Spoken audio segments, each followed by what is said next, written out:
Ini adalah dok galangan kapal di desa Dasun, wilayah Lasem. Sisa-sisa masa lalu.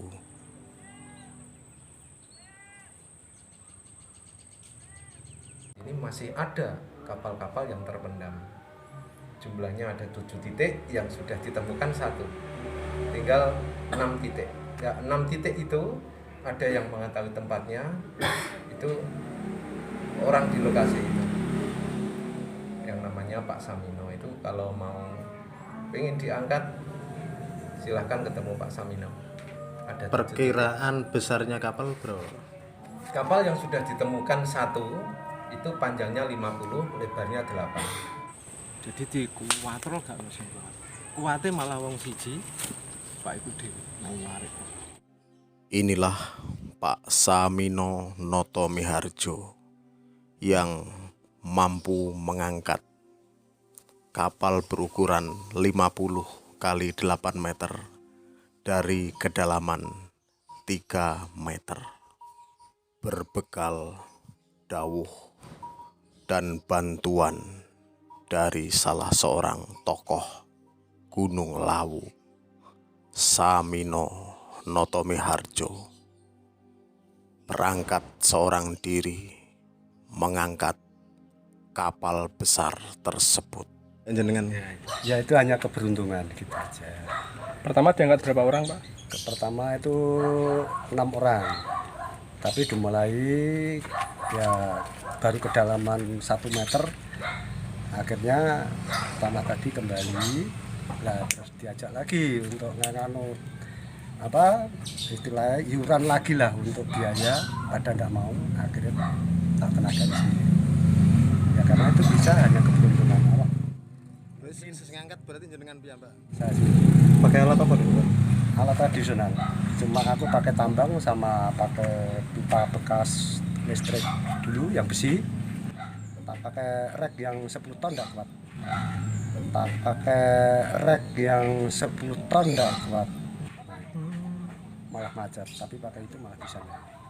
Niku sebelumnya mboten enten ritual-ritual niku. Saya Nggih. duduk di situ ya saya bisa.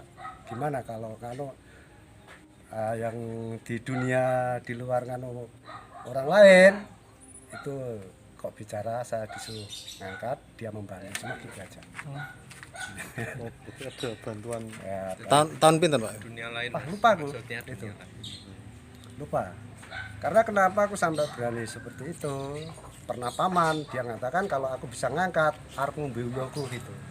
Akhirnya tak niati gitu. Intinya di situ. Sebenarnya aku juga mau putus asa gitu. Karena ada kata-kata itu aku siap untuk. Nah, sekarang untuk kapalnya itu sendiri yang sudah diangkat, Kayu-kayunya, Pak. Ya itu dulu sudah siapa itu yang lupa aku namanya, udah dibeli di sini. Dibeli orang sini ya. Iya, orang Lasem juga. Ya kurang lebih sekitar 6 kubikan. itu waktu kemarin beratnya semacam apa? Kalau berat, dibilang berat, aku nggak merasakan berat deh. Itu. Ya kayu di atas itu diangkat orang 8 itu dipikul enggak kuat, tapi kedalaman 3 meter itu aku cuma sama menantuku dah. Bukannya aku hebat, enggak, memang itu kehendaknya seperti itu. Masih Turas Surakarta Hadiningrat yang sekarang dia berada di puncak Gunung Lawu. Itu cari Mbah Sudaryo, masih Turas Surakarta Hadiningrat. Berarti juga atas petunjuk Mbah Sudaryo. Ya bantuan dari mereka. Ya cuma istilah di dalam hidup kita itu sabar nerimo, suko tetulung, itulah perintahnya, cuma gitu aja. Setelah proses pengangkatan berhasil tuh yang dirasakan seperti apa? Yang berhasil ya saya rasakan, ya cuma saya heran dengan diri sendiri. Kenapa ya Allah aku kok bisa seperti ini, gitu aja. Bukannya aku merasa hebat, enggak. Enggak merasa senang. Enggak. Tapi mboten pegel-pegel ngono Pak awake Pak. Ya alhamdulillah tidak. Tidak sama sekali. Ada kendala enggak Pak selama itu pengangkatan itu? Alhamdulillah lancar. Karena dia juga nganu kalau nggak membantu, ya istilahnya tak serang juga lah, aku gitu. Itu saya. Akhirnya mau membantu cuma gitu aja. Yang mau diserang itu apa itu? Ya itu yang bangsa itulah. Ya, kan mereka memang gitu lah. Kalau kita cerita apa adanya dengan mereka, kita dikira kita orang musyrik dan berikutnya. Kan dia juga punya alam dengan sendiri. Gelem wangi, ora gelem tak paksa. Orang gelem tak antemi gitu aja kalau saya. Berarti bisa berkomunikasi toh Pak? Alhamdulillah waktu itu.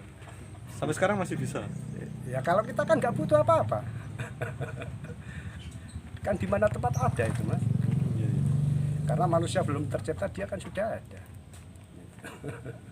Berarti di luar kata musyrik cuma Nah itu tergantung. Hanya orang yang orang dari Islam yang bisa kita ajak musyawarah di dalam itu kalau dia sudah melajari makrifat. Kalau belum kita malah dikira orang yang gendeng dan berikutnya. ini istilahnya percaya nggak percaya gitu. Nah nggak tahu itu.